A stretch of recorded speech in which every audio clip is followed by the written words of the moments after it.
bienvenidos esta noche a lo que es la última actividad del Instituto Juan de Mariana. Tenemos hoy con nosotros a Juan Ramón Rayo para cerrar un año que bien es cierto que no ha sido especialmente bueno en general y tampoco para España, pero que para nosotros pues, ha sido un año también importante porque hemos hecho infinidad de cosas. A Juan Ramón Rayo, bueno, no es necesario que le presente, todos lo conocéis.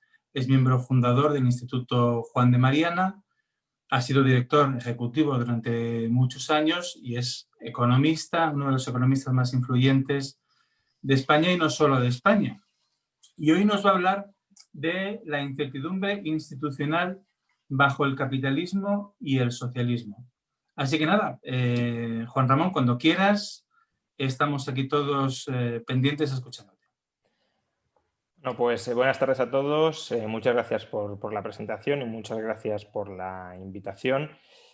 Como siempre, pues es un placer estar en el Instituto Juan de Mariana, que es en parte mi casa y la casa de todos los liberales, pero bueno, también en parte la considero desde un punto de vista personal mi casa porque, como ha dicho José Carlos, he trabajado bastantes años en ella y al final pues siempre te queda una parte del corazón ahí, ¿no?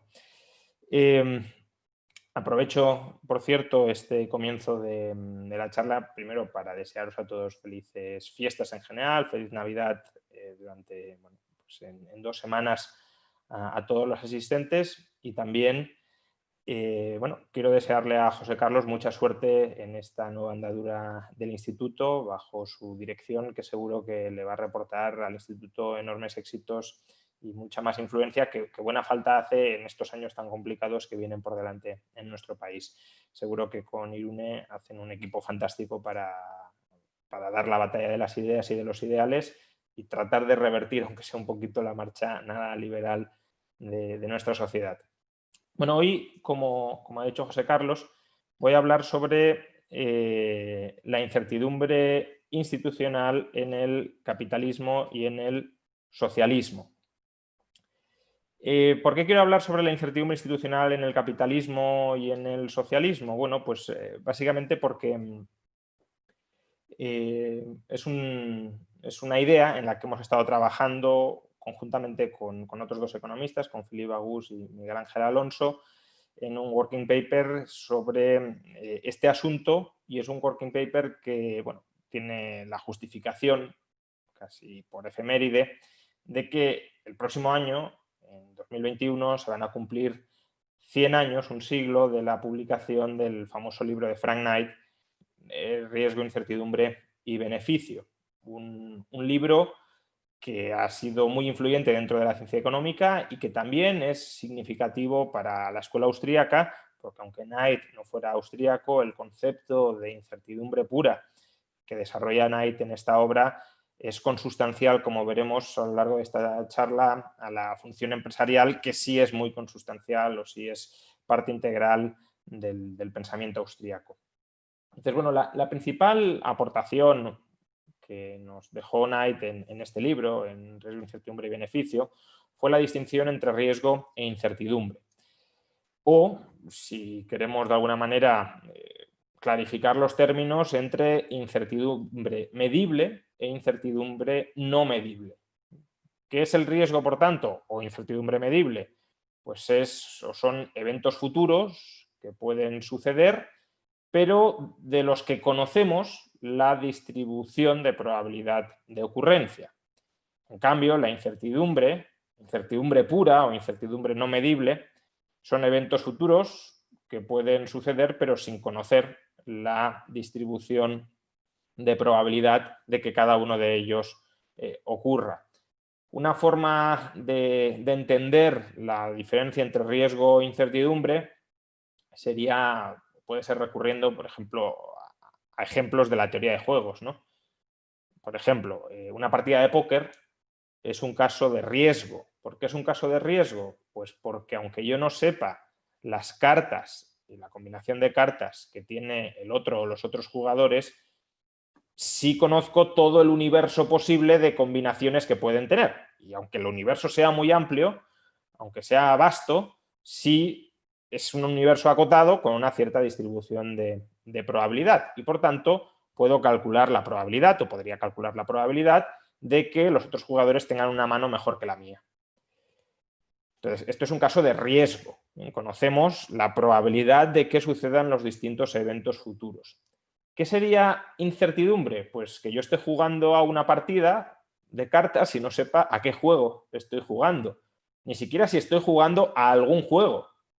A lo mejor estamos sentados con cartas en la mano, pero no significa que estemos jugando a ningún juego de cartas con ninguna reglas escritas. A lo mejor simplemente, no sé, estamos sentados allí mientras pintan un cuadro y mi misión es quedarme quieto. Si no tengo información sobre ello, estoy en un contexto de incertidumbre pura. ¿Por qué? Porque no puedo asignar una distribución de probabilidades. Fijémonos que si no supiera a qué juego estoy jugando, pero si tuviese una distribución de probabilidades de los juegos a los que estoy jugando, pues podría calcular la probabilidad de estar jugando al póker y dentro de la probabilidad de estar jugando al póker, la probabilidad de que los otros tengan una mano mejor que la mía. Pero si no sé ni siquiera la probabilidad de estar jugando a cada uno de los juegos, o no sé ni siquiera la cantidad de juegos o de opciones en las que puedo estar involucrado, pues entonces estamos en un contexto de incertidumbre pura. Esa sería la distinción que efectuó Knight, y es una distinción, pues bueno, que con el tiempo se ha ido refinando. En el working paper intentamos actualizar un poco esta clasificación recurriendo a conceptos más modernos de probabilidad bayesiana, vinculando el riesgo a una probabilidad objetiva u objetivable y la incertidumbre a una probabilidad subjetiva. Pero bueno, sigue siendo de todas formas una clasificación funcional. ¿Cómo creía Knight que se podía combatir la incertidumbre en sociedad, especialmente la incertidumbre de contenido económico? Porque la incertidumbre económica existe, ¿no? En una sociedad tenemos que decidir qué hay que producir y cómo hay que producir, y desde luego las opciones a estas respuestas pues no solo son enormes, sino que no conocemos la distribución de probabilidades y no conocemos ni siquiera todas las opciones que pueda llegar a haber. Es decir, antes de que se descubra el petróleo, por ejemplo, no podemos asignar la probabilidad de que un pozo de petróleo haya que destinarlo a la producción de energía, simplemente porque no sabemos que esa opción está disponible. Con lo cual, la incertidumbre económica lastra nuestra capacidad de coordinación económica y de prosperar económicamente. Entonces, ¿cómo pensaba Knight que había que combatir la incertidumbre? Bueno, él creía que había distintos métodos, especialmente dos, pero bueno, nosotros hemos seleccionado tres de los que menciona Knight y que son o van a ser relevantes para la caracterización que luego vamos a hacer de socialismo y capitalismo.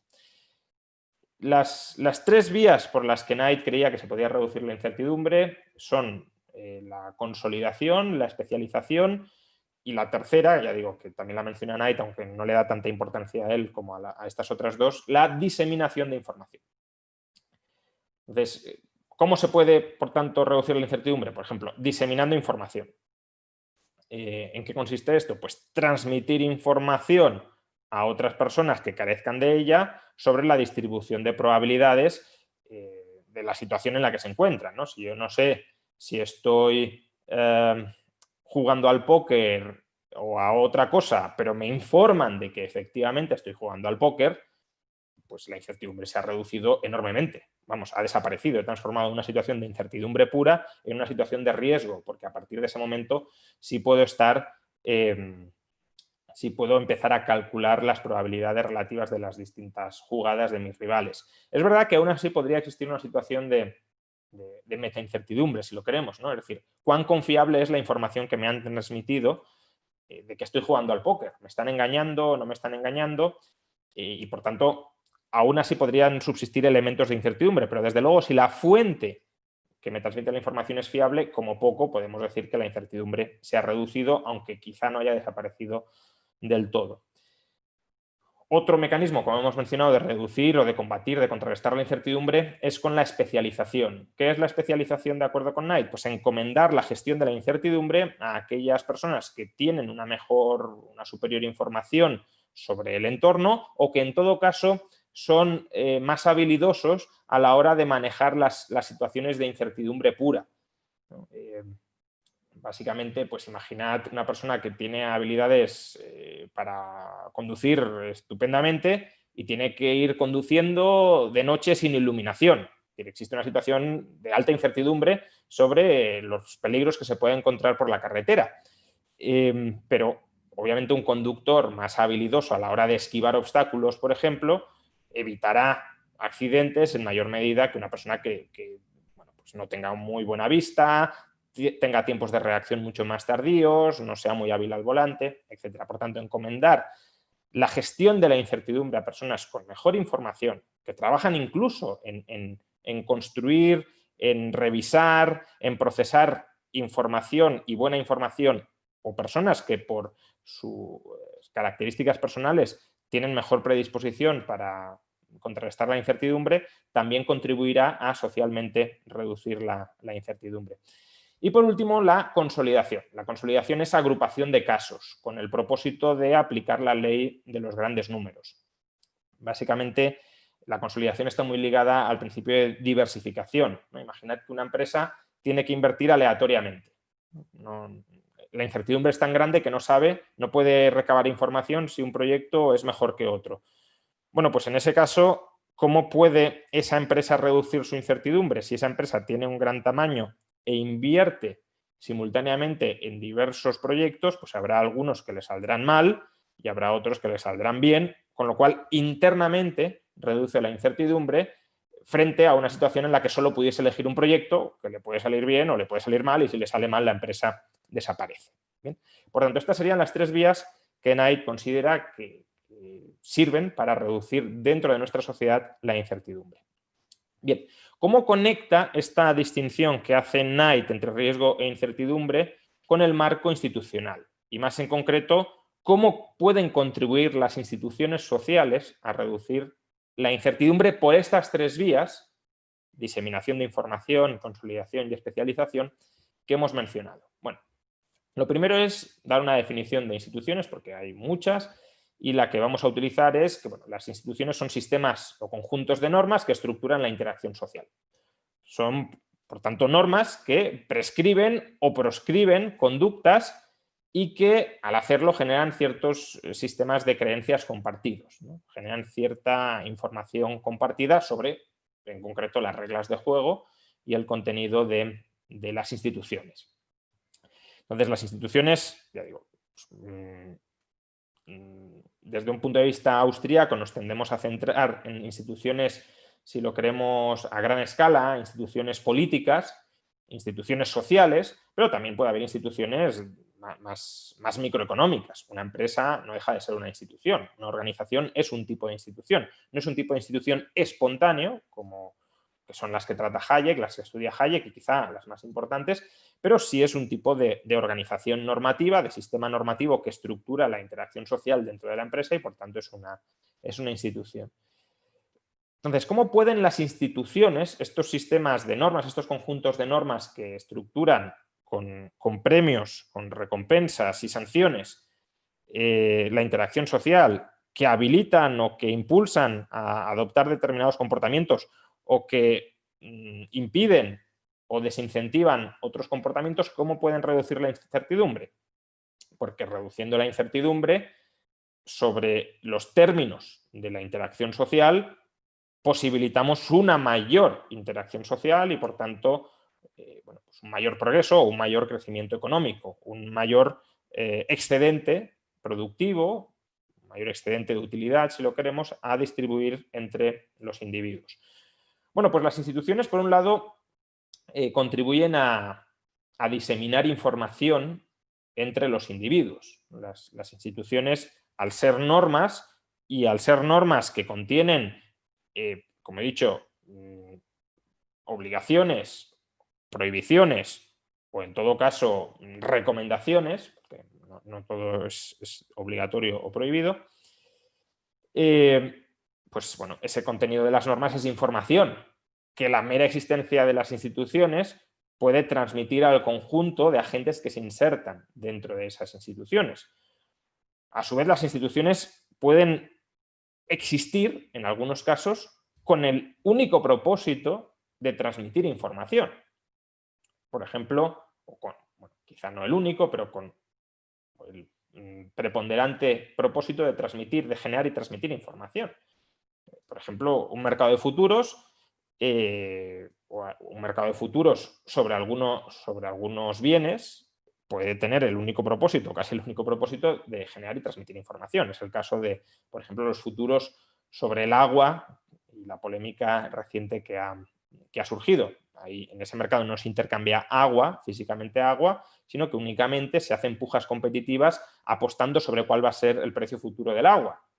Y, por tanto, lo que están haciendo los agentes es utilizar su superior información para hacer un mejor pronóstico del futuro, ¿no? Los mercados de apuestas también, en gran medida, son mercados cuya función principal o una de las principales es transmitir información. Bien, por tanto, una forma en la que las instituciones reducen la incertidumbre es transmitiendo, diseminando información. Y si transmiten información que es ajustada a la realidad, información fidedigna, real, las instituciones tenderán a incrementar la información que tienen los agentes al actuar y, por tanto, a reducir la incertidumbre dentro de la que actúan. Por otro lado, las instituciones también pueden incentivar o desincentivar que determinados individuos sean los que asuman la gestión de la incertidumbre.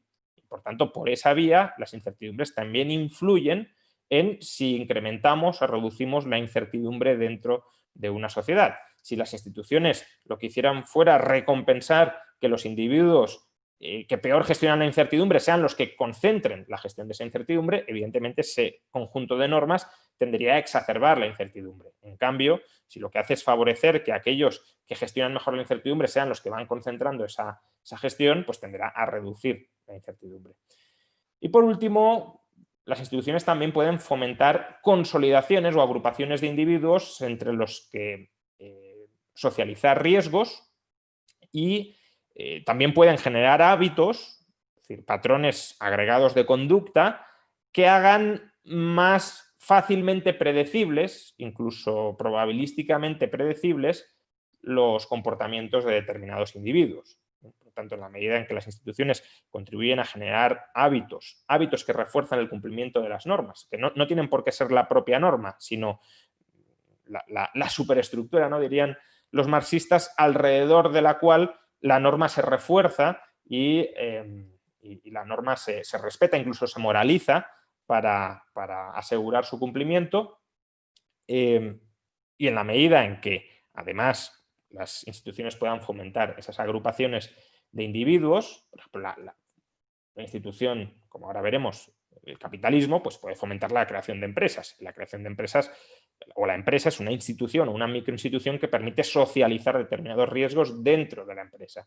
Pues bien, en la medida en que se fomenten un tipo de agrupaciones u otras y en la medida en que se generen unos hábitos u otros vía consolidación, las instituciones también facilitarán reducir la incertidumbre. Pues bien, lo que nos queda por analizar en la segunda parte de la charla es cómo este marco conceptual que vincula a instituciones e incertidumbre y las vías por las cuales las instituciones pueden reducir la incertidumbre, pues es aplicable al caso de una organización institucional, de un marco institucional como es el capitalismo, o a otro marco institucional como es el socialismo. Entonces, bueno, empecemos estudiando el capitalismo. Vamos a definir capitalismo en función de las siguientes características, ¿no?, por si alguien quiere una definición más precisa de qué idea de capitalismo estamos utilizando. Pero bueno, tampoco son necesarias que todas estas características estén bueno, al final casi que sí, ¿no? Pero bueno, incluso definiciones más estrictas o más amplias podrían funcionar.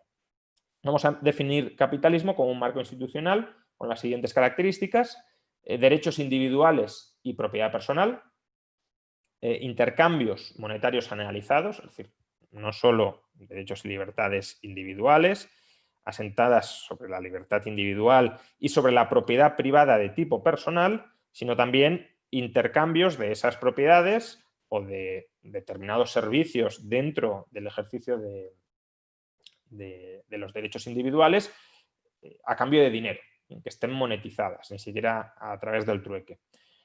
En tercer lugar, propiedad privada sobre los medios de producción.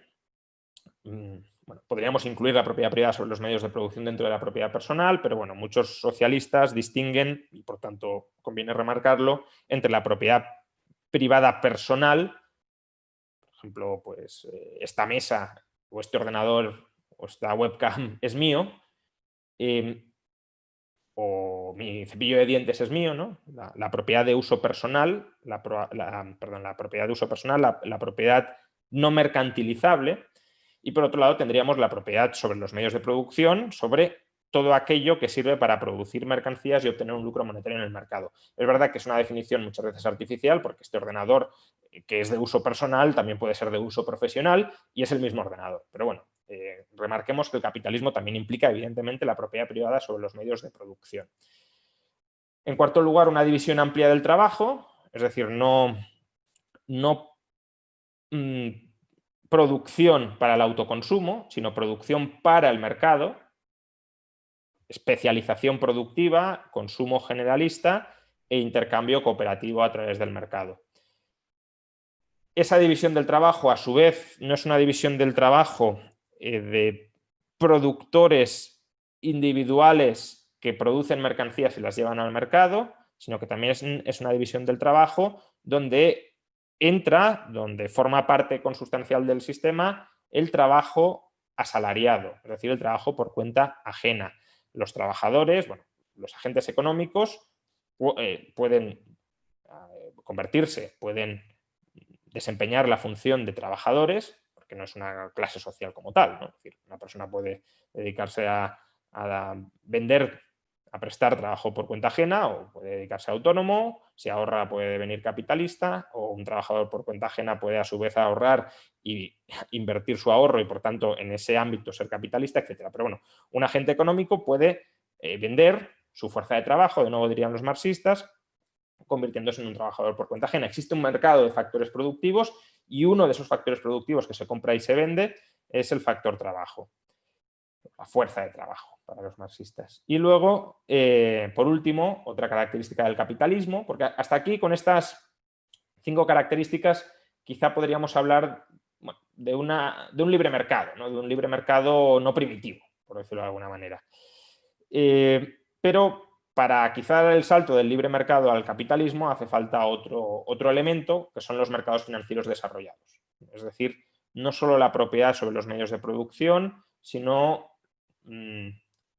convertir la producción futura en un activo financiero que se pueda intercambiar en el mercado y, por tanto, adquirir capacidad de compra no solo con producción presente, no solo con bienes presentes, sino también con bienes futuros. Por tanto, en el capitalismo, las decisiones de producción y de distribución de los bienes se adoptan de manera descentralizada y horizontal.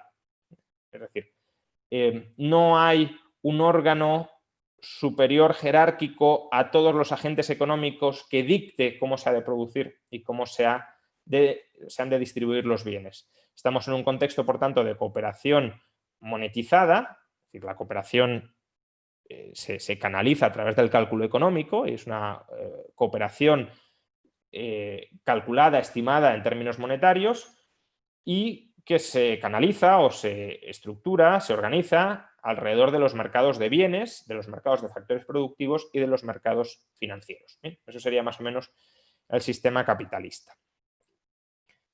Bien, entonces, siendo eso el sistema capitalista, ¿cómo contribuye el capitalismo como sistema institucional, como marco institucional, a reducir la incertidumbre?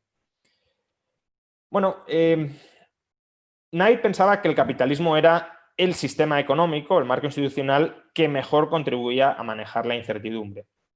Y creía que esto era especialmente así por la contribución que hacía el capitalismo a la especialización.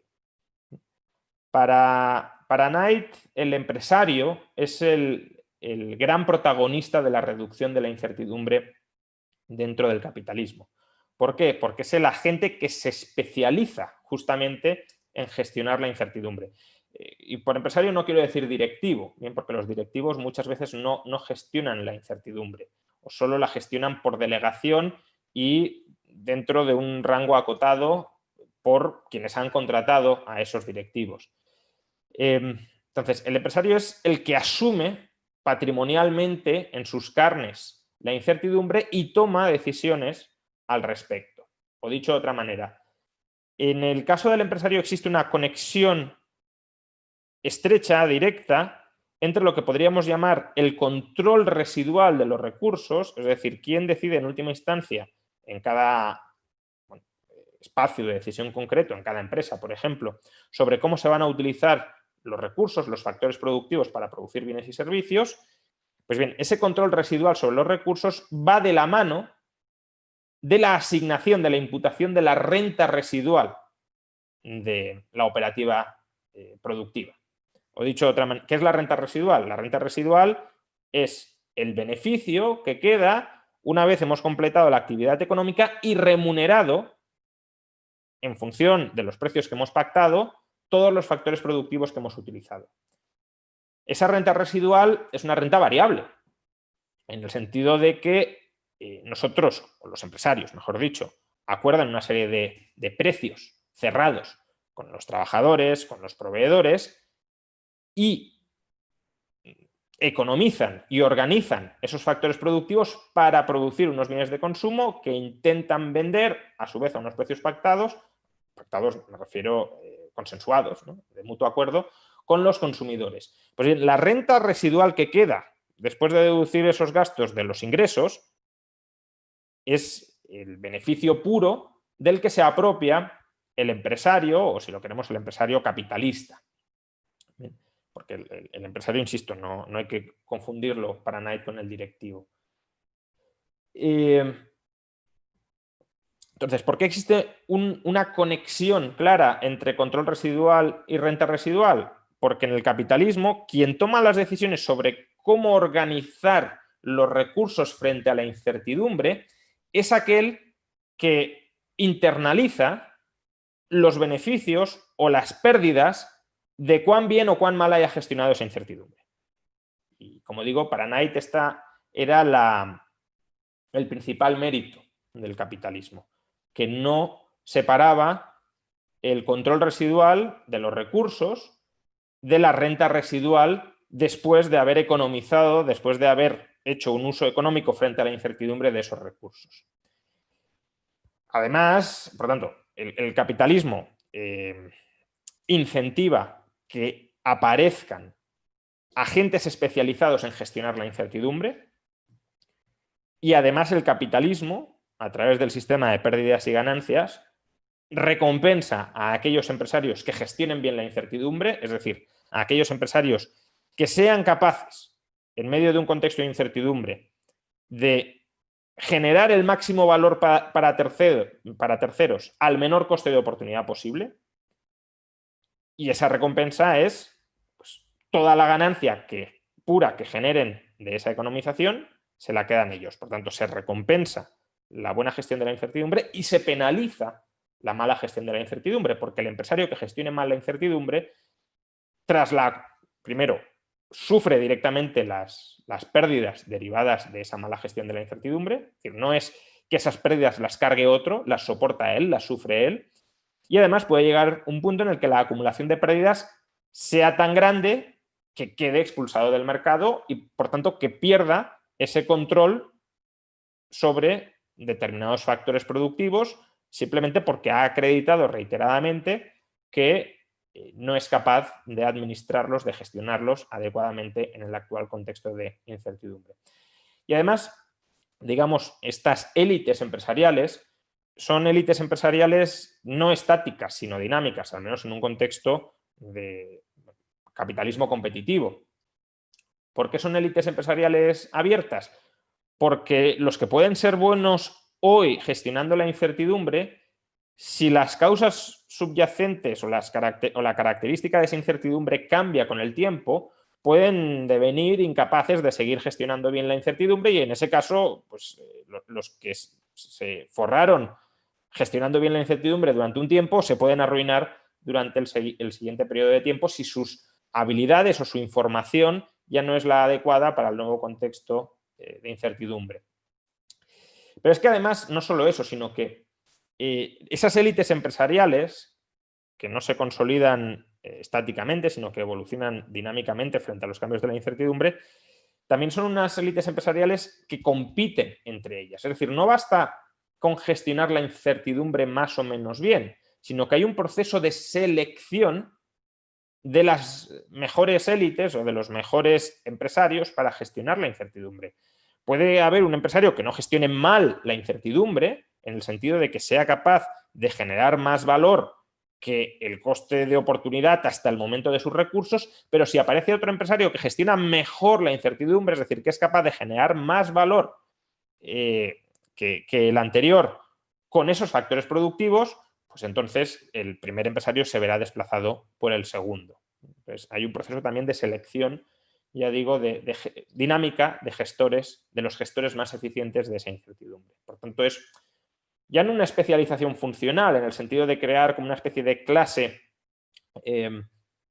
cuya función es gestionar la incertidumbre, sino que es una criba continuada de quiénes son los mejores especialistas. Y es una criba descentralizada, no centralizada, no en el sentido de que alguien desde arriba tenga que escoger los mejores, sino que es el propio proceso de mercado, el propio proceso competitivo de mercado, quien genera esa criba.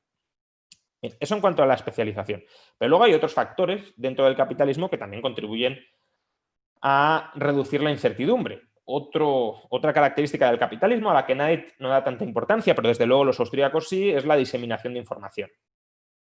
La acción informada de los empresarios, de los especialistas en gestionar la información, transmite información a otros agentes económicos a través, principalmente, pero no solo, de los precios de mercado. Es decir, los precios son vehículos de transmisión de información. Esta es la idea, una de las ideas claves de Hayek. Pero claro, ¿por qué los precios transmiten información? Porque los precios son el resultado de las acciones de personas informadas. Y esto será algo que resultará crucial más tarde en el debate sobre el cálculo económico con los socialistas, ¿no? Los socialistas en algún momento llegan a decir que, bueno, si colocamos precios, aunque sean precios paramétricos, es decir, no precios que resulten del mercado, sino precios impuestos por la autoridad estatal, pues ya tenemos precios para calcular, pero esa no es la clave. La clave es si los precios resultan informativos o no. Y resultan informativos en tanto en cuanto sean el resultado de personas informadas y en tanto en cuanto haya una conexión de esa información con los incentivos de transmitir información correcta, porque también puede ser que las personas informadas transmitan información incorrecta para engañar a otros. Pero justamente si a ti te recompensan, el mercado te recompensa por actuar de un modo en el que reveles buena información, tenderás a revelar buena información. Si a ti no te recompensan por revelar buena información, y ya lo veremos luego en el socialismo, pues tenderás o a no revelar información o a revelar información falsa para promover otra agenda que puedas tener por tu cuenta.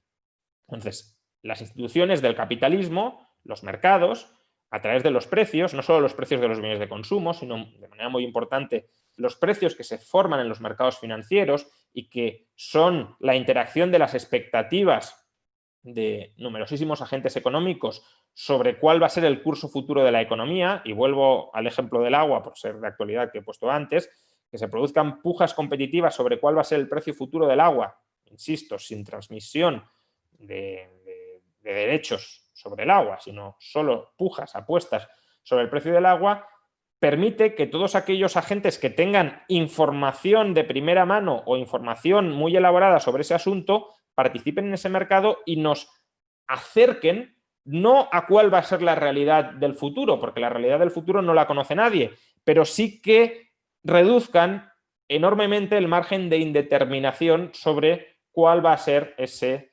escenario futuro, sobre pues, si el agua se va a encarecer o se va a abaratar. Y lo mismo sucede con cualquier otro activo financiero que cotice en mercados financieros donde sea objeto de pujas múltiples por personas que pujan jugándose su dinero, y en la medida en que estén bien informadas ganan y en la medida en que estén mal informadas pierden. Esta es un poco también en general la idea de la hipótesis de los mercados eficientes, que no es parte de la escuela austríaca, pero sí tiene una conexión clara con ella, ¿no? Al final, los mercados financieros son vehículos de información agregada y contienen, digámoslo así, toda la información que existe porque te pagan por revelar esa información. Por revelarla, en todo caso, quizá en el mejor momento en el que consideres oportuno revelarla, pero por terminar revelándola. Y por tanto, la hipótesis lo que establece justamente es que no habrá información no revelada porque, asumiendo una cierta racionalidad entre los agentes de que buscan la recompensa, tenderán a revelarla, máxime cuando esa información sea enormemente valiosa y por tanto la recompensa potencial sea muy importante. Bien. Por tanto, el capitalismo también contribuye a diseminar esa información tan ajustada a la realidad como sea posible, no infalible, por supuesto, porque no lo hay nada, pero sí esa información filtrada en la medida en que los que la generan son esa clase o esa élite de especialistas que compiten entre ellos por gestionar mejor la incertidumbre, es decir, por estar informados y continuamente mejor informados que el resto sobre los diversos acontecimientos futuros. Y por último, bueno, también podemos mencionar la consolidación como elemento dentro del capitalismo que promueve la reducción de la incertidumbre y bueno, hay diversas vías, ¿no? Una vía es la que ya os he dicho, la consolidación de riesgos dentro de la empresa. Una empresa puede agrupar distintas líneas para de alguna manera subsidiar cruzadamente las distintas líneas de negocio. Hay bueno, proyectos o modelos de negocio que si tuviesen que ser desarrollados por una empresa individual probablemente no llegarían a nacer o se invertiría muchísimo menos en ellos porque si fueran obra de esa empresa individual la probabilidad de pérdida de ese negocio sería muy alta. En cambio, si forma parte de una agrupación empresarial, pues puede haber una subsidiación interna que bueno, permita emprender ese modelo de negocio o arriesgarse a emprender ese modelo de negocio a costa de los otros modelos de negocio, de los otros proyectos empresariales que sí funcionan dentro de ese holding empresarial. Luego veremos que esto es peligroso también, porque este será de hecho uno de los grandes peligros del socialismo, pero con la limitación adecuada que proporciona la empresa, y la limitación adecuada que proporciona la empresa es la bancarrota, si una empresa socializa demasiados riesgos, es decir, emprende demasiados proyectos arriesgados, termina fagocitando ese riesgo en los proyectos buenos, pero con la limitación, con la contingentación de riesgos que proporciona la empresa, es una vía de permitir que bueno, pues los agentes económicos capeen la incertidumbre. También puede ser la diversificación de inversiones en cartera. Es decir, si yo solo pudiese invertir en una clase de activo financiero o de activo, pues me expondría a muchos más riesgos que si puedo diversificar entre categorías de activos financieros. Y de nuevo eso es algo consustancial al capitalismo. Otra forma en la que el capitalismo permite reducir la incertidumbre, bueno, pues con la producción en masa para el mercado.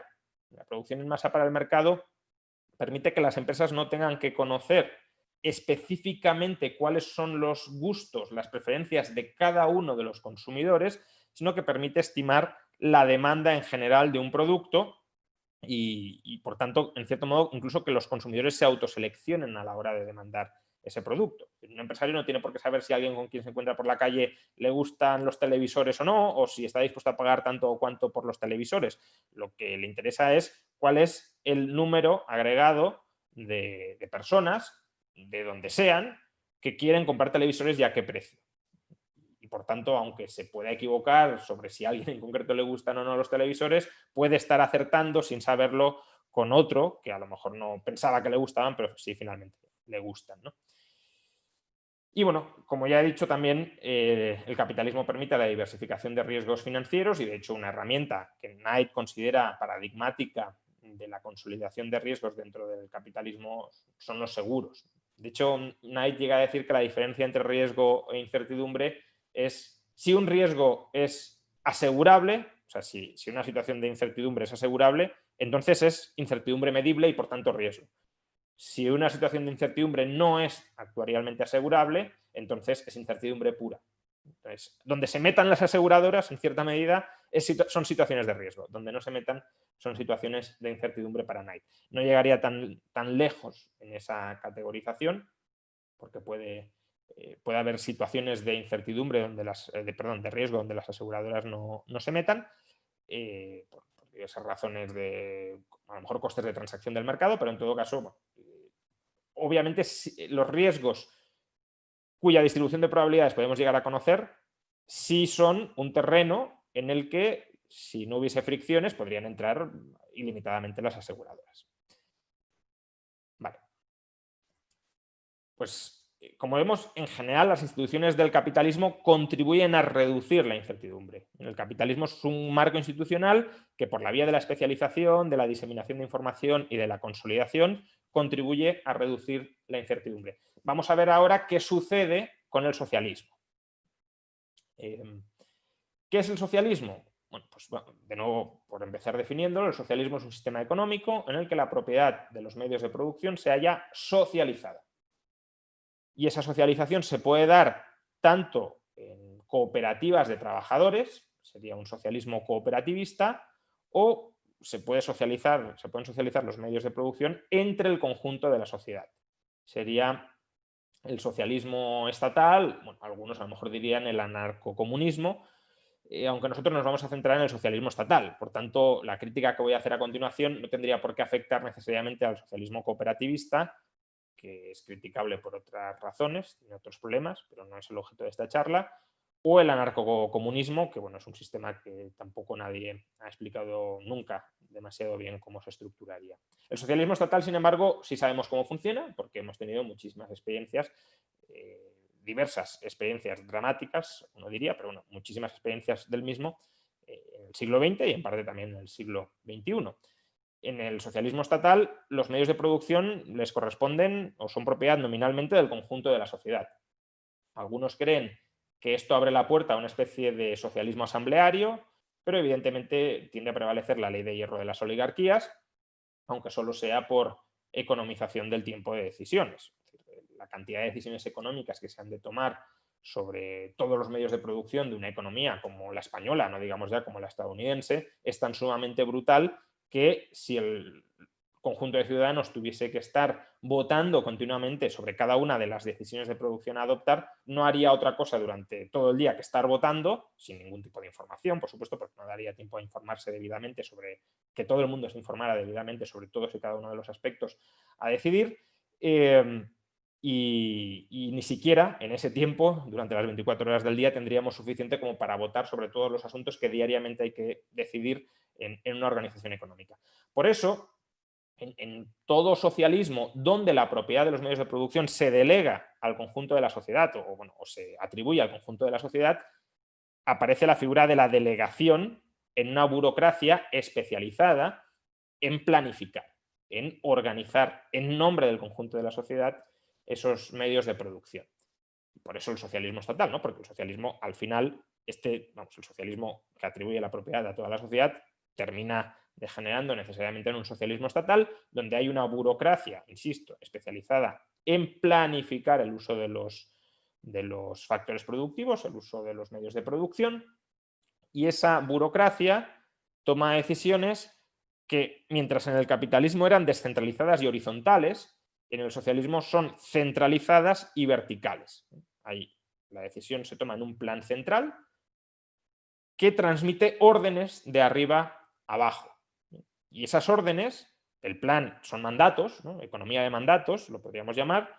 Ese plan central transmite información sobre qué hay que hacer y cómo hay que hacerlo, tanto especifica al conjunto de agentes económicos cuál es su cometido pues, durante el próximo año, durante los próximos 5 años o durante el próximo mes, da igual, especifica qué tienen que hacer los agentes económicos con los medios de producción, cómo tienen que hacerlo y, a su vez, establece el sistema de recompensas y penalizaciones para conseguir que los agentes económicos actúen de acuerdo con lo que ha fijado el plan central.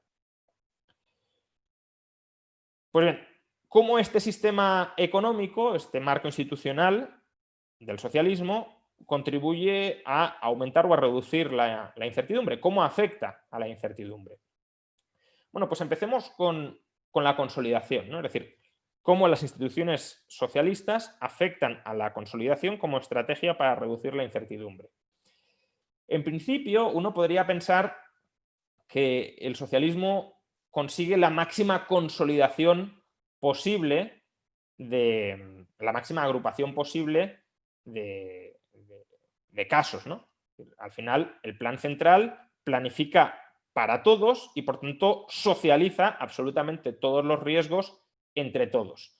Y, por tanto, si hemos dicho que la agrupación y una cierta socialización de riesgos, una cierta diversificación y, por tanto, socialización de riesgos podía ser positiva, pues el socialismo tendría que elevar esto a la enésima potencia y ser el máximo exponente de esta agrupación, diversificación, socialización de riesgos y, por tanto, reducción de la incertidumbre.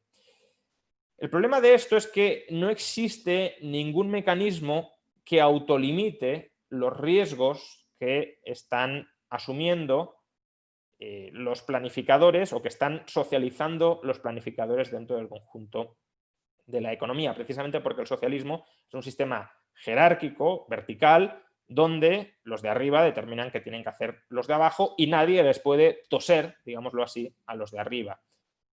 En ese caso, la extrema socialización de riesgos se termina convirtiendo en una vía de parasitación, de generación de proyectos parasitarios sobre otros proyectos exitosos. ¿Y eso qué significa? Que el despilfarro de recursos, la mala asignación de recursos, los errores dentro del contexto económico de incertidumbre sobre qué hay que producir y cómo hay que producirlo, no se autolimitan, sino que se pueden perpetuar y se pueden seguir agrandando. En el capitalismo, si una empresa toma la decisión de invertir en una línea de negocio que es muy arriesgada y toma esa decisión a costa de una subsidiación cruzada con otras líneas de negocio de la empresa que sí sean exitosas, bueno, mientras la línea de negocio no consuma todos los beneficios que generan las otras líneas, pues bueno, será un subsidio privado que permanecerá dentro de la empresa. Aún así, en general, suele llegar un punto en el que los accionistas o el accionista único, pues claro, no le gusta perder sistemáticamente dinero en alguna línea de negocio y como es él el que sufre las consecuencias de ese riesgo y de esa equivocación, pues termina o cerrando la línea de negocio o escindiéndola del resto de la empresa. Es decir, las spin-offs dentro del capitalismo lo que buscan es justamente eso, que no haya subsidios cruzados y que se pueda hacer una valoración desde los mercados, una valoración descentralizada desde los mercados de las distintas líneas de negocio. Pero en el socialismo esto no tiene por qué suceder en absoluto. Los planificadores, como luego repetiré, no sufren las consecuencias de sus errores. Si se toman decisiones de producción erróneas, el planificador no tiene por qué perder absolutamente nada. Por tanto, si el planificador quiere mantener determinadas líneas de negocio subsidiadas a costa de otras, puede hacerlo sin límite, bueno, con el único límite de que consuman todos los recursos de la economía nacional, pero puede hacerlo permanentemente y sin ser él el que sufra esas pérdidas, sino externalizando esas pérdidas sobre el resto de la población, justamente porque toda la población es la que soporta los riesgos, todos los riesgos económicos y también los riesgos artificiales generados por el propio plan central. Por tanto, si el plan central incrementa los riesgos, si el plan central maneja mal la incertidumbre, ese plan central externaliza los riesgos sobre el conjunto de la población. Se suele decir que en el socialismo la restricción presupuestaria de las empresas es muy suave, es muy blanda, no constriñe la actuación empresarial, que si una empresa tiene pérdidas, esa empresa puede seguir operando sine die a costa del subsidio de otras unidades empresariales que sí puedan generar un excedente económico positivo. Y esto es así, insisto, porque la socialización de riesgos es estructuralmente universal dentro del socialismo. Por tanto, en este caso, la sobreconsolidación, o más bien la consolidación que no tiene una realimentación externa que ponga fin a esa expansión en la socialización de riesgos, que autolimite la socialización de riesgos, lo que hace en realidad es incrementar la incertidumbre, porque lo que hace es no filtrar entre los buenos y los malos proyectos de negocio, perpetuar los malos, es decir, los que manejan, los que gestionan mal la incertidumbre y las pérdidas correspondientes sobre el resto de la sociedad. Bien, ¿qué hace el socialismo en cuanto a diseminación de información? En principio, también aquí podría parecer que el socialismo pues, es tremendamente efectivo a la hora de reducir la incertidumbre. ¿Por qué? Porque el plan central ya contiene toda la toda la información que necesitamos sobre lo que hay que hacer y cómo hay que hacerlo y cuáles son las recompensas y las sanciones de hacerlo o no hacerlo. Por tanto, quien actúa dentro del plan central, en principio podría pensar que está todo claramente determinado y que no hay margen para la duda, no hay margen para que aparezcan imprevistos, porque el plan es total, es absoluto y está perfectamente encajado, está perfectamente cuadrado.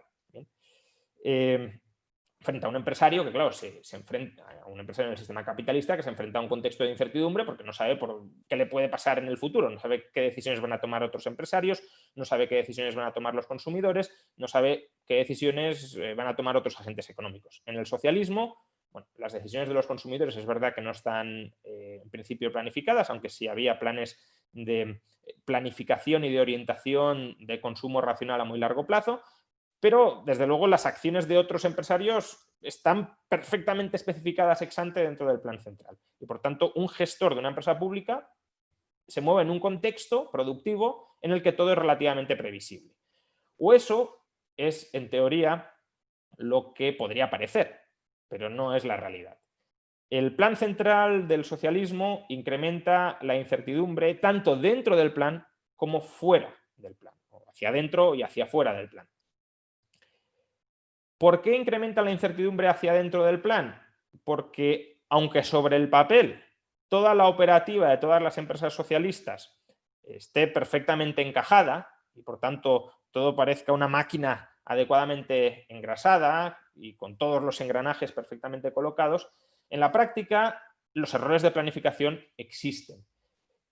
Por otra cuestión que ahora mencionaremos con la especialización. Los errores de planificación existen tanto por lo que mencionaremos luego con la especialización, como porque el cálculo económico no se desarrolla de una manera adecuada.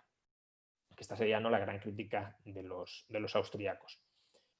Entonces, si existen errores de planificación dentro del plan central, en la medida en que todos los planes son interdependientes, no es verdad que un directivo dentro de una empresa socialista, dentro del socialismo, se enfrente a un futuro, a un contexto perfectamente previsible. No es así.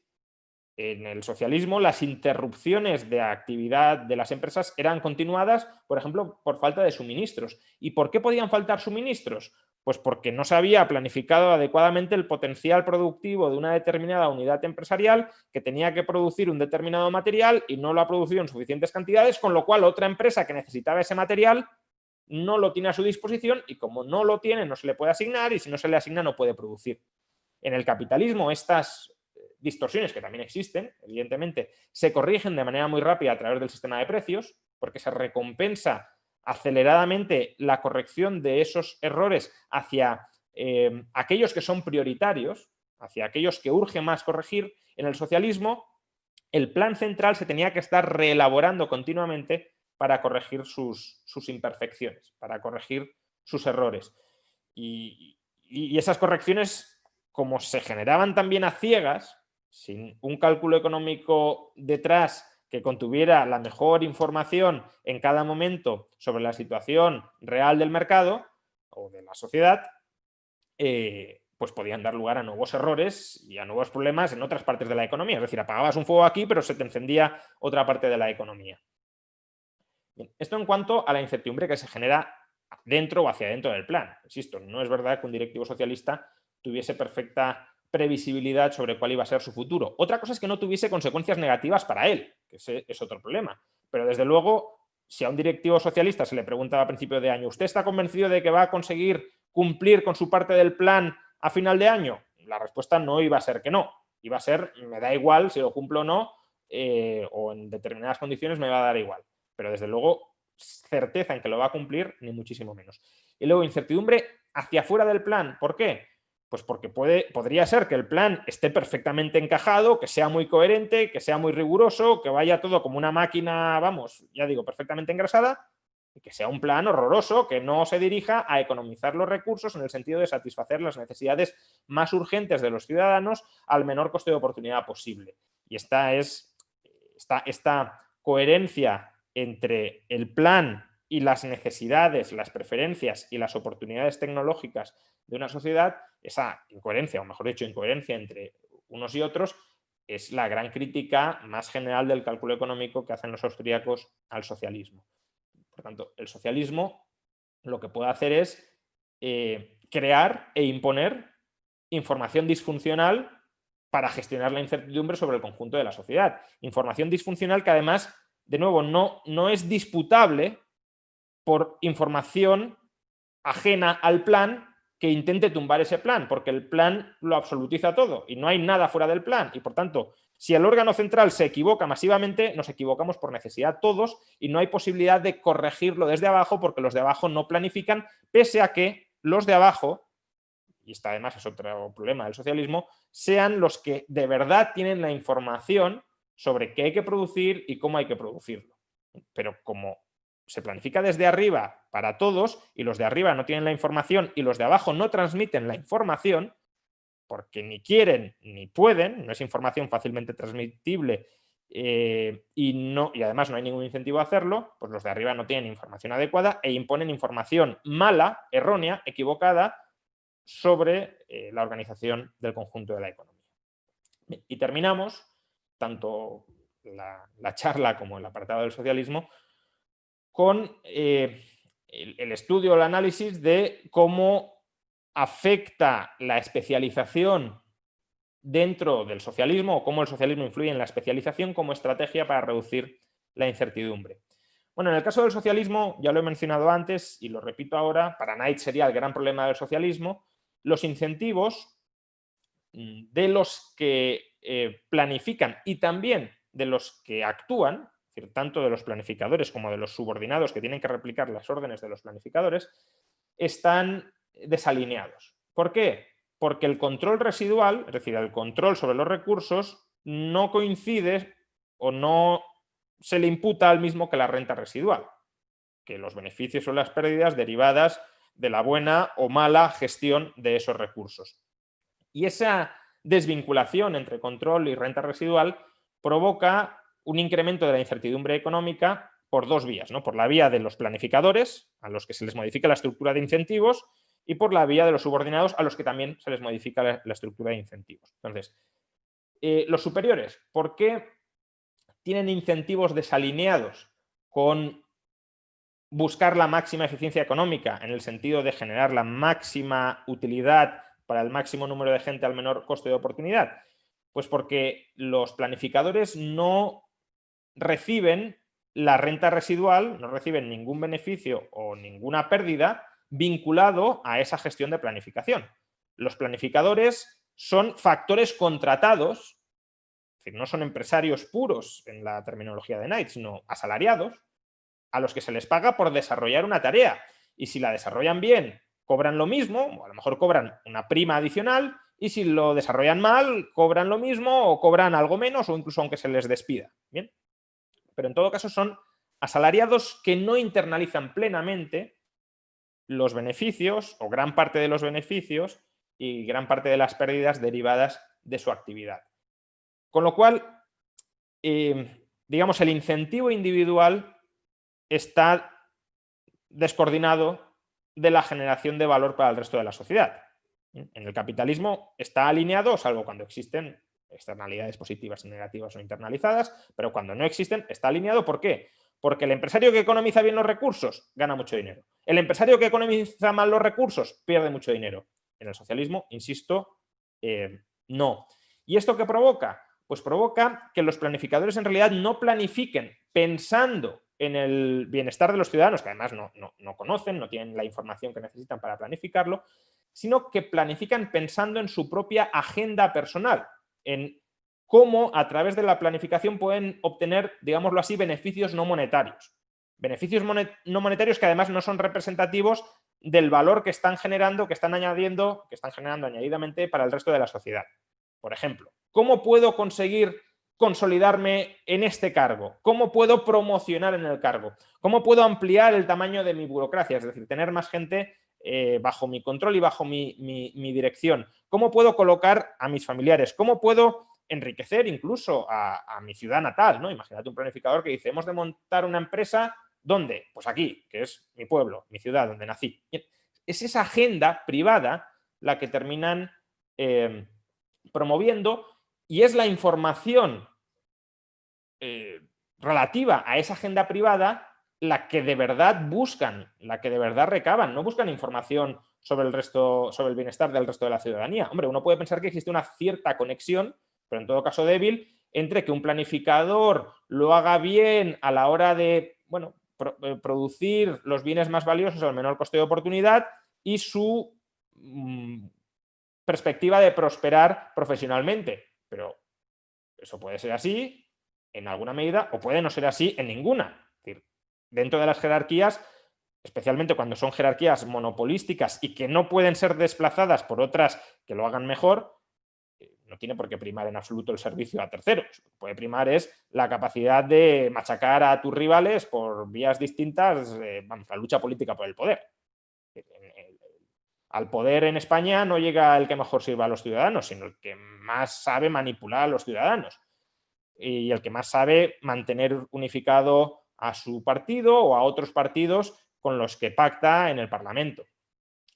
La conexión entre bienestar generado a la ciudadanía y poder político en España o en cualquier otro país es muy débil. Pues imaginemos si además existe un partido único que controla toda la economía, pues ya es tremendamente débil.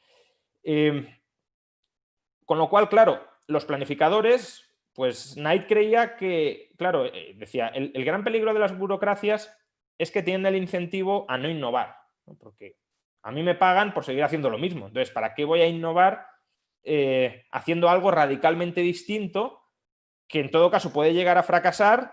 Y si tiene éxito, yo no voy a ganar, ¿no? No es una startup en el capitalismo que si tiene éxito me convierto en una de las personas más ricas del mundo, sino que si tiene éxito, pues vale, a lo mejor la sociedad vive mucho mejor, pero a mí no me va a tocar mucho. Y en cambio, si fracaso, a lo mejor me despiden, ¿no? Me dicen, ¿por qué has variado lo que sabíamos que funcionaba? ¿Por qué has intentado revolucionar, reinventar la rueda? Eres un loco, te echamos del órgano planificador, te echamos de la burocracia. Pero bueno, también hay que considerar no solo que las burocracias pueden ser muy conservadoras, sino que a lo mejor pueden ser extraordinariamente arriesgadas, por lo que decía antes.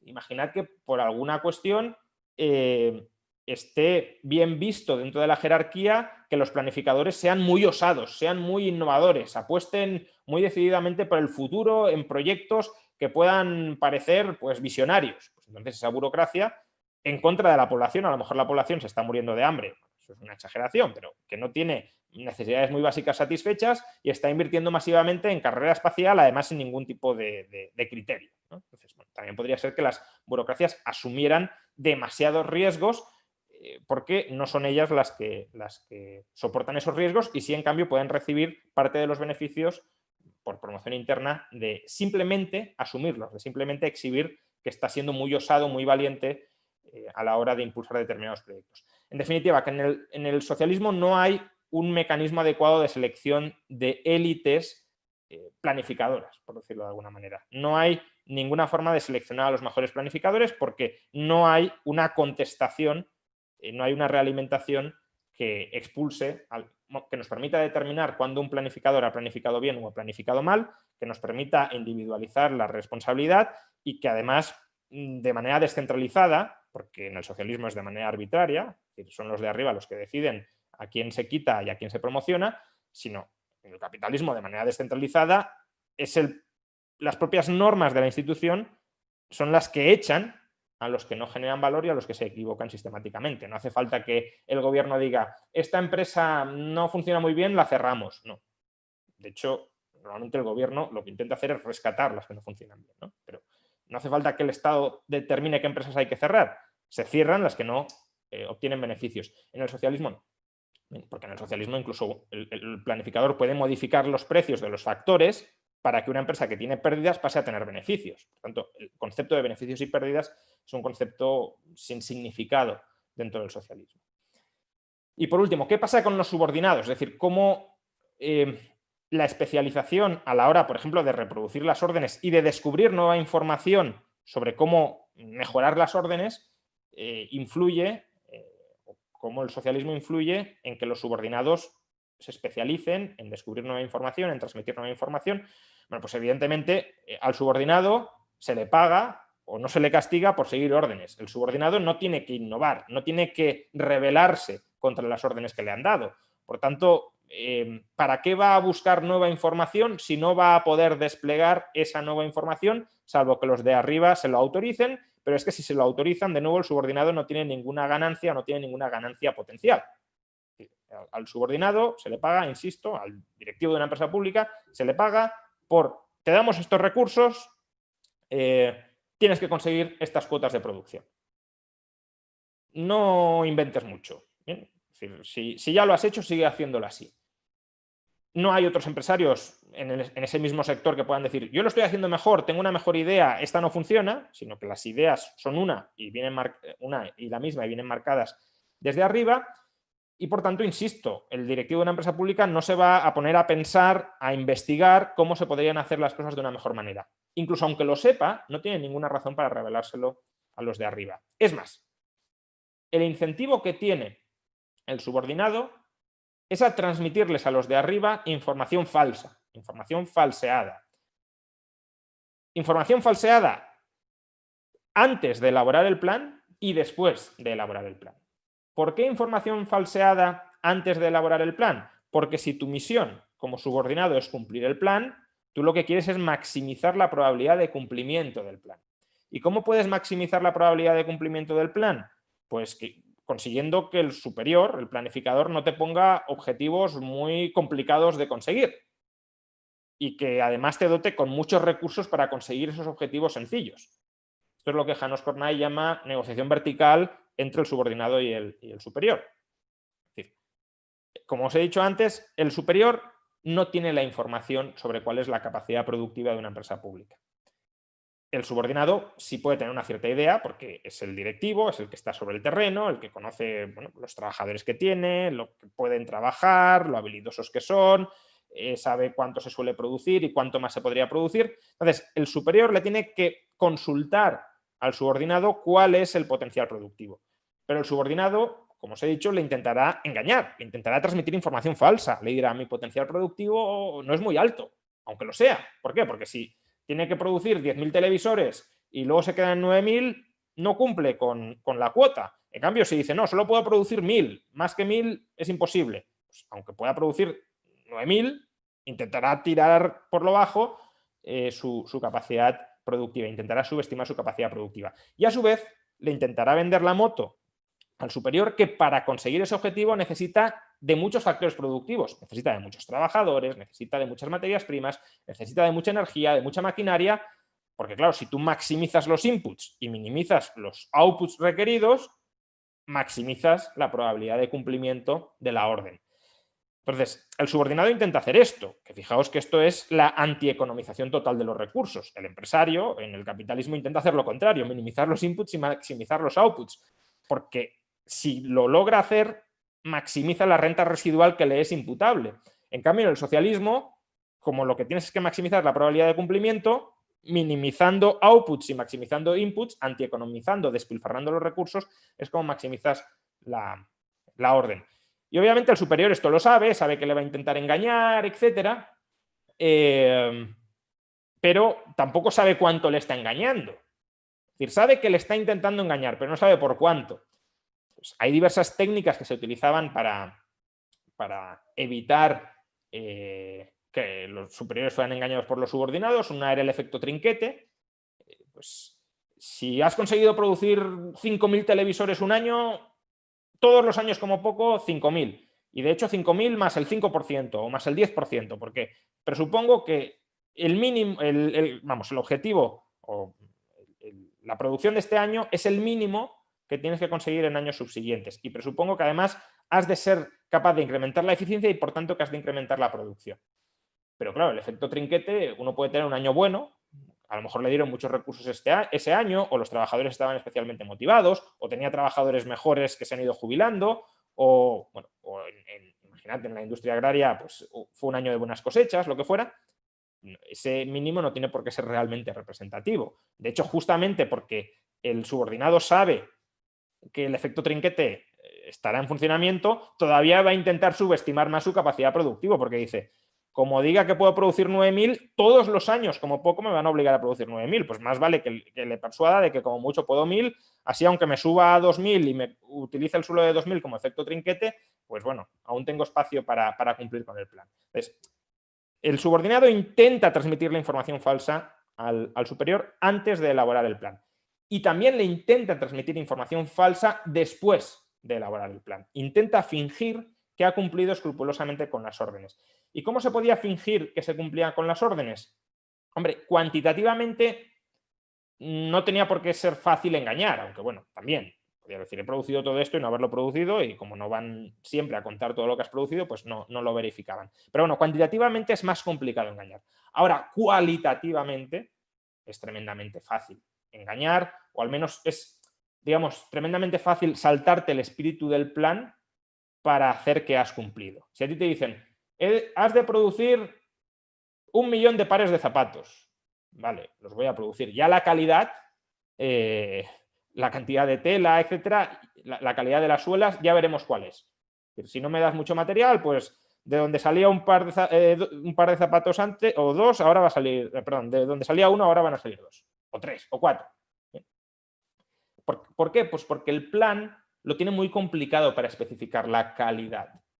La calidad no es fácil no es una información que puedas transmitir, una información en forma de orden que puedas transmitir con facilidad. Puedes decirle que sea de calidad muy buena, sí, pero ¿eso cómo se mide? ¿Cómo se contrasta?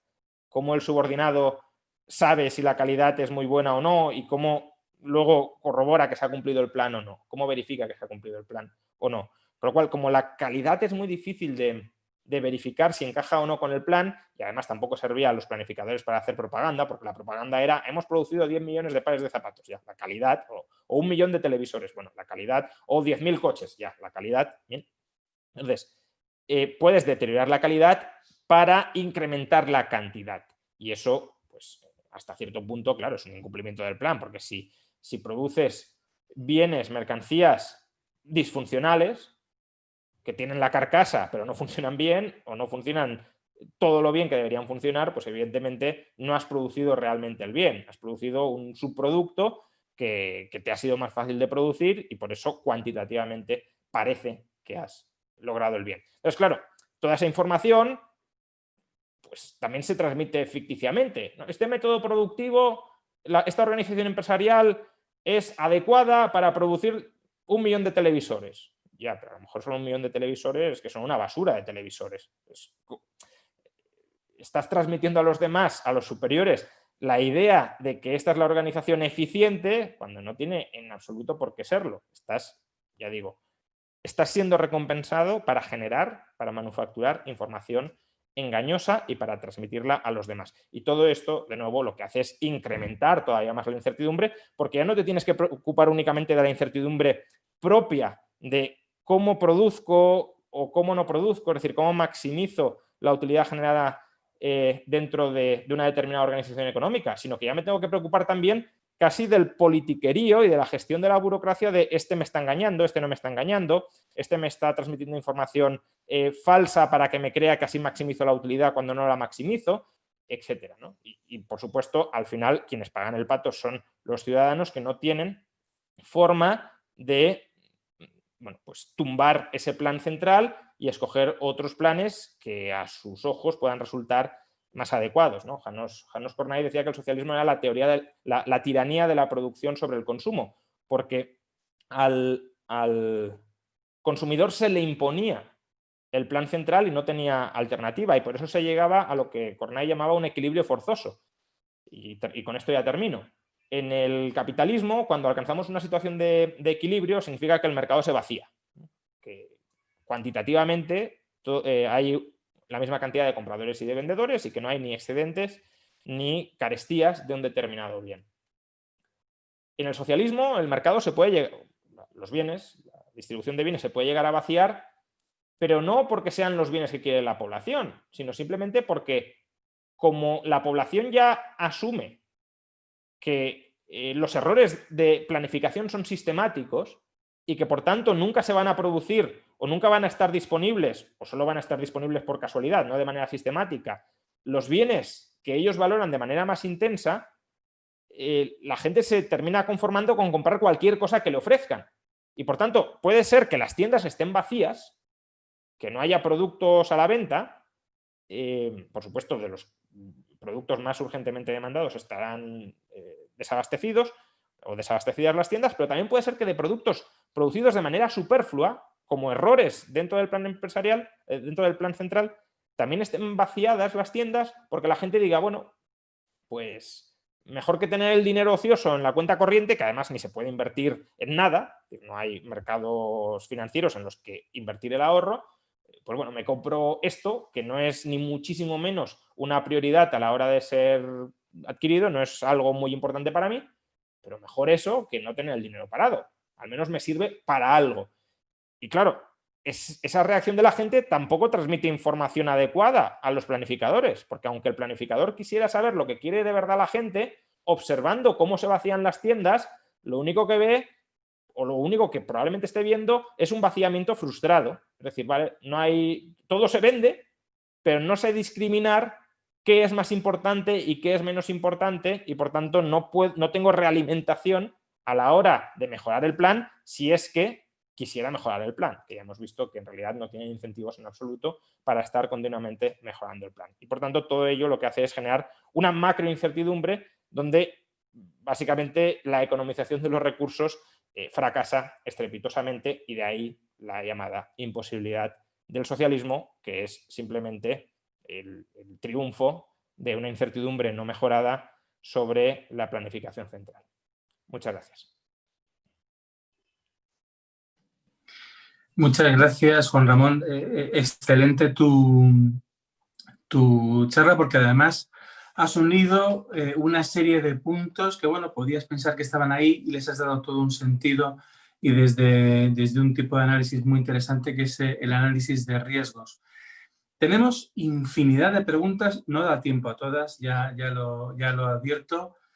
Bueno, infinidad de preguntas entre un torrente de admiración que causas allá por donde vas, pero voy directamente a las preguntas que pueden estar más relacionadas con el tema que has tratado. Por ejemplo, José María Ripoll pregunta, este estudio de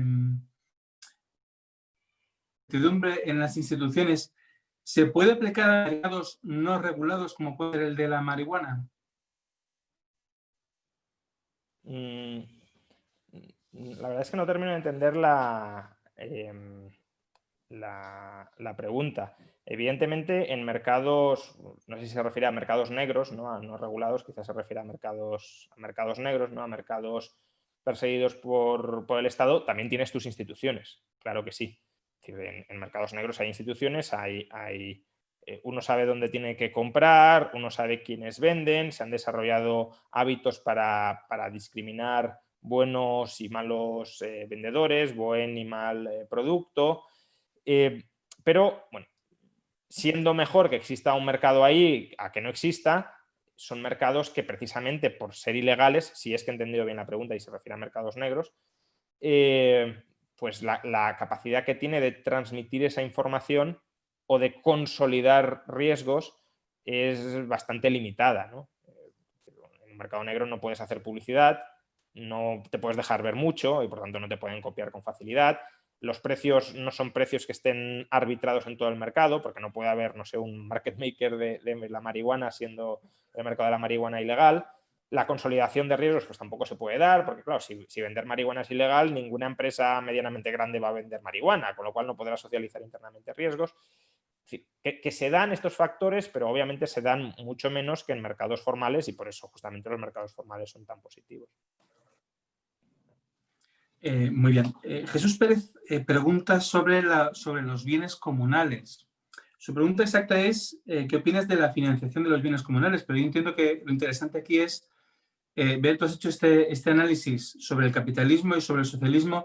Estamos hablando de un caso distinto de los bienes comunales. ¿También se podría hacer un análisis de incertidumbre de las instituciones vinculado a este tipo de institución? Sí, por supuesto. De hecho, ese es el análisis que hace Ostrom, ¿no?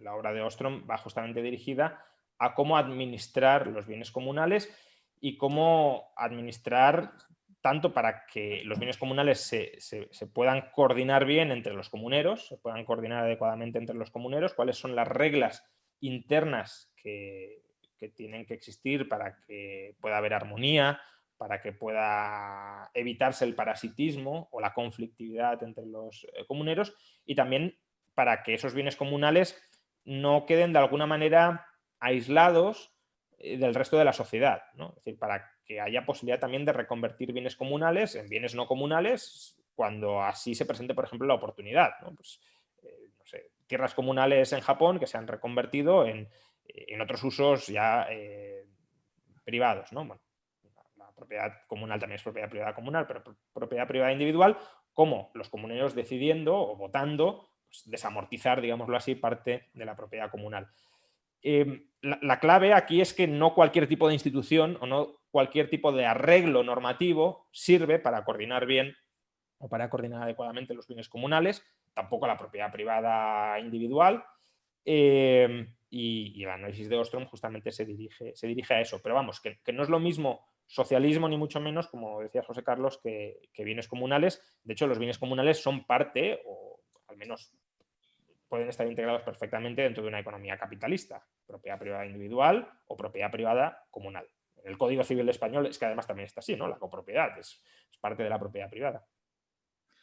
Así es. Hay más preguntas. Ya se salen un poco del tema de hoy, pero por ejemplo, Yonky Kong pregunta si es posible que las economías desarrolladas colapsen, dice, por la devaluación del factor trabajo a causa de la incidencia de la inteligencia artificial.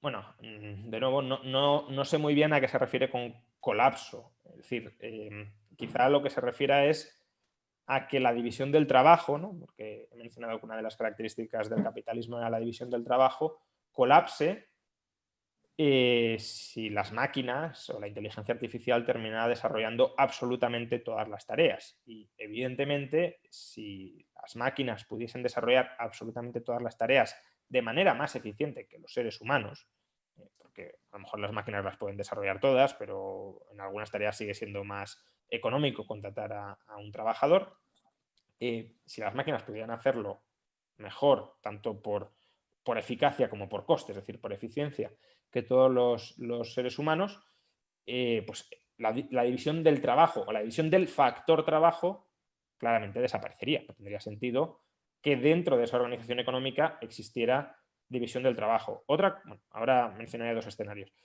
pero ahí lo que se daría es una división del capital, porque las máquinas, salvo que se convirtieran en agentes autónomos y por tanto en sujetos de derecho, las máquinas serían bienes de capital, serían activos de alguien.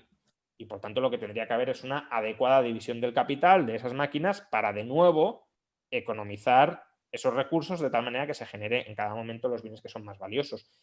Y ahí, desde un punto de vista social, creo que lo importante sería avanzar justamente en algo que el Juan de Marina lleva trabajando desde su fundación prácticamente, que es la sociedad de propietarios, es decir, que la propiedad sobre esos bienes de capital esté muy ampliamente distribuida, de tal manera que aunque una persona deje de percibir una renta salarial, una renta del trabajo, sí perciba una renta del capital fruto de la propiedad de una máquina o de la acción sobre una empresa, que produce únicamente con máquinas.